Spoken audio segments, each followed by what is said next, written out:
नमस्कार, मैं हूं आपके साथ संगीता। इंडियन न्यूज पर हम आपके लिए लेकर आए हैं मां दुर्गा के 9 रूपों का वर्णन और साथ ही नवरात्र के 9 दिन तक हम मां दुर्गा के हर स्वरूप और पौराणिक कथाओं के बारे में जानेंगे।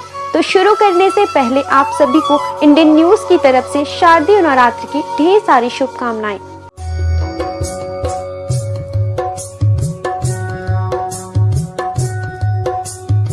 नवरात्र के पहले दिन मां दुर्गा के पहले स्वरूप माता शैलपुत्री की उपासना की जाती है। मार्कंडेय पुराण के अनुसार पर्वतराज यानी शैलराज हिमालय की पुत्री होने के कारण इनका नाम शैलपुत्री पड़ा।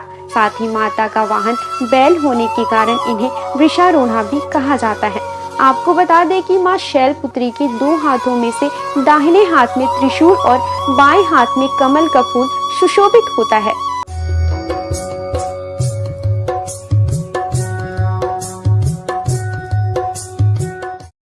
आइए जानते हैं माता शैलपुत्री की पूजन विधि। कलश पर मूर्ति की स्थापना होती है। मूर्ति किसी भी धातु या मिट्टी की हो सकती है। कलश के पीछे स्वास्तिक और उसमें युग्म पार्श्व में त्रिशूल बनाएं। शैलपुत्री के पूजन करने से मूलाधार चक्र जागृत होता है, जिससे अनेक प्रकार की उपलब्धियां प्राप्त होती है। इस दिन उपासना में योगी अपने मन को मूलाधार चक्र में स्थित करते हैं। यहीं से उनकी योग साधना का आरंभ होता है।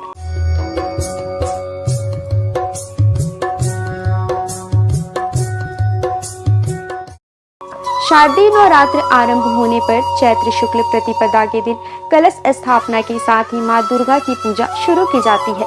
पहले दिन मां दुर्गा के पहले स्वरूप शैलपुत्री की पूजा होती है।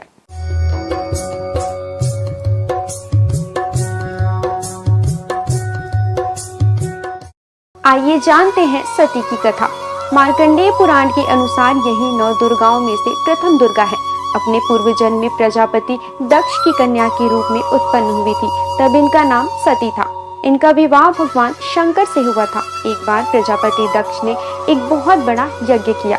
इसमें उन्होंने सभी देवताओं को यज्ञ भाग प्राप्त करने के लिए निमंत्रित किया, लेकिन शंकर जी को उन्होंने इस यज्ञ में निमंत्रण नहीं दिया था।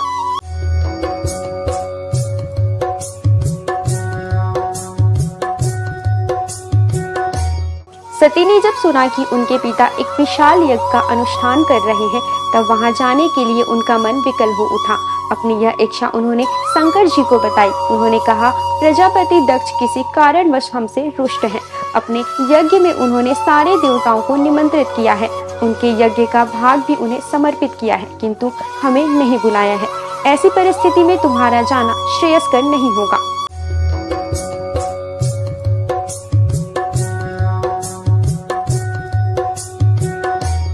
शंकर जी के इस उपदेश से सती को बोध नहीं हुआ। पिता का यज्ञ देखने, माता और बहनों से मिलने की व्यग्रता और उनका प्रबल आग्रह देखकर भगवान शंकर ने उन्हें वहां जाने की आज्ञा दे दी। सती ने पिता के घर पहुंचकर देखा कि कोई भी उनसे आदर और प्रेम के साथ बात नहीं कर रहा है।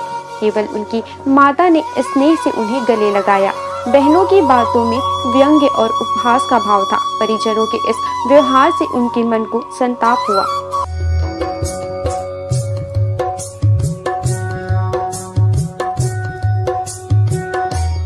उन्होंने यह भी देखा कि वहां चतुर्दिक भगवान शंकर के प्रति तिरस्कार का भाव भरा था।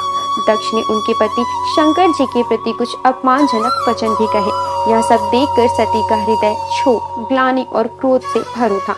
उन्हें लगा भगवान शंकर जी की बात ना मानकर और यहाँ आकर मैंने सबसे बड़ी गलती की।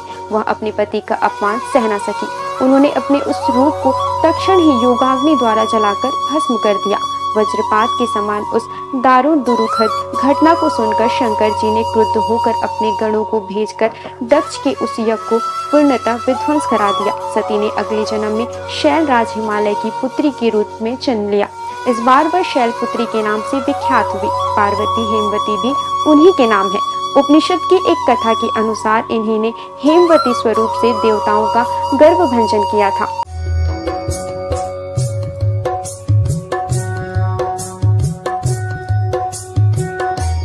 नवरात्रि के पहले दिन हमने आपको माता शैलपुत्री के बारे में बताया। इंडियन न्यूज नवरात्रि के 9 दिनों तक इसी तरह सभी देवियों के स्वरूपों का दर्शन आपको कराता रहेगा। आज बस इतना ही। कल फिर मिलेंगे आपसे। नमस्कार।